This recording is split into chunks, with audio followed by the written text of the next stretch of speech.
In the upcoming version of Honkai Star Rail that will be coming out on January 15th, we are getting 4 banners each phase, with 8 in total, which is genuinely crazy and it can be quite difficult to decide on who you want to get from all these characters. Why? Because they are all great, but it does come down to what type of character your teams are missing. Hey everyone, it's Aram here. As always, do pull for who you like the most if you don't care about the meta. But in the game that is so meta reliant, it can be important. The first phase will feature the Herta, Jade, Feixiao and Lingsha. Plus there are timestamps so you can skip to whoever you are more interested in. Let's first start with the Herta. The Herta is great for players wanting a DPS character that also does great in pure fiction, plus a great option for Herta fans. But what does she do? The Herta is a ice erudition character with an interesting mechanic. If you use her skill, she will deal ice damage and inflict a certain number of interpretation stacks. Plus it can deal damage to adjacent enemies a certain amount of times. Her enhanced skill is called Hear Me Out, which consumes 1 stack of inspiration to deal ice damage to one designated enemy and inflicts stacks of interpretation. Also it deals ice damage to the target enemy and adjacent ones too, which can repeat. Now her ultimate rearranges the number of interpretation stacks on all enemies, prioritizing the transfer of a higher number of interpretation stacks to elite level targets and above. Then it will deal ice damage to all enemies. When using her ultimate, it will increase the Herta's attack, lasting for a certain number of turns. After using the ultimate, the Herta immediately takes action and gains 1 stack of inspiration. While having inspiration, the skill enhances to Hear Me Out. Her talent makes the Herta inflict a certain number of interpretation stacks when enemies enter battle. Also at the start of each wave, it applies a certain number of stacks of interpretation to a random enemy target, prioritizing elite enemy targets or higher. Also for each stack of interpretation an enemy has, it will increase the damage her enhanced skill does, which will reset the number of interpretation stacks the target enemy has. If an enemy with interpretation stacks get defeated, the stacks will move to another, prioritizing elite targets and above. Her technique increases her attack, and if you enter battle after using it, she will deal true damage to targets that are lower than elite level, plus she can use it to find basic treasures, so Numbi is still valid. Her bonus abilities increase her ultimate damage, increase her crit damage, and makes it easier for her to get energy respectively. To sum up, if you're looking for a great DPS that is a hybrid between follow-up and enhanced skill damage that is an ice character, then she is a great option. Now let's move on to Jade. Jade is only viable in pure fiction, making her a great unit for players who have a weakness in pure fiction. Starting with her skill, she makes a single chosen target become the Debt Collector and increase their speed by 30, lasting for 3 turns. Every time the Debt Collector attacks, they will deal 1 instance of additional quantum damage equal to 15% of Jade's attack, and it will reduce their HP by 2% every time. If you make Jade become the Debt Collector, she won't gain a speed boost, nor will she consume HP every time she attacks. Also, if there is a Debt Collector on field, she cannot use her skill.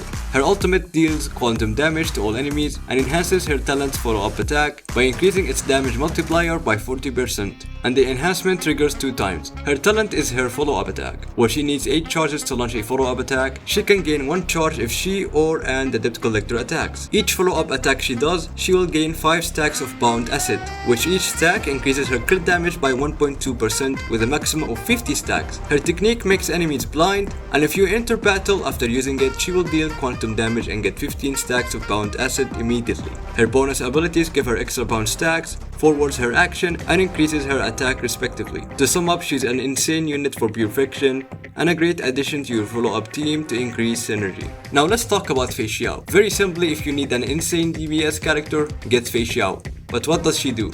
Starting with her skill, it will make her do 1 damage plus makes her immediately launch a follow-up attack. Her ultimate is the craziest part of her kit, where she will do 1 damage to a single chosen enemy, which can ignore weakness type to reduce the target's toughness. If the target is not weakness broken, her break efficiency increases by 100%. She has 2 types of attacks in her ultimate. The first one increases the damage multiplier against enemies that are not weakness broken, and the second one increases her damage multiplier against weakness broken enemies, with the ability to do 6 attacks. Her talents allows her to activate her ultimate when she gets 6 points of flying areas, with the ability to stack up to 12 times. For every 2 attacks by any of the allies, she gets 1 stack. Plus, after an ally attacks, she will launch a follow-up attack against a primary target. If there isn't, she will attack randomly, which can trigger once per turn. It will also increase her damage by 30% for 2 turns, so it is smart to use her ultimate after she launches a follow-up attack.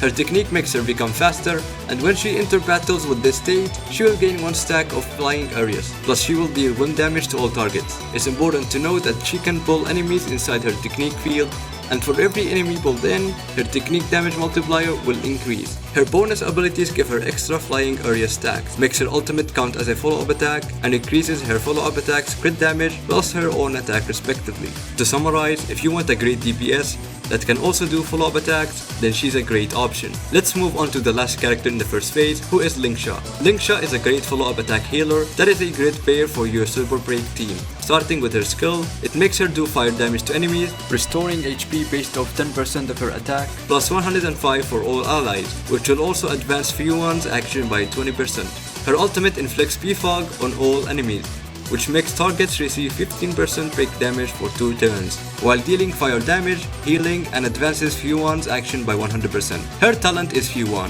Feixiao has 90 initial speed and an initial count of 3. When in action, Feixiao launches a follow-up attack, dealing fire damage to all enemies, while also dispelling 1 debuff from all allies and restoring HP for all allies. Using Lingsha's skill increases Feixiao's action count by 3. Her technique will immediately summon Feixiao at the start of the battle and will inflict P-Fog on all enemies. Her bonus abilities will give her extra energy, increase her attack, plus her outgoing healing based on her break effect, and will make her immediately launch Feixiao if a character gets their HP lower than 60% respectively. To sum up, she's a great unit for those looking for a reliable healer that will also make their Super Break team stronger, and a healer that can do their own damage. This was it for the first phase. I hope this helped you decide on who to pull for, and if it did, please do leave a like, a sub, and as always, I hope to see you soon.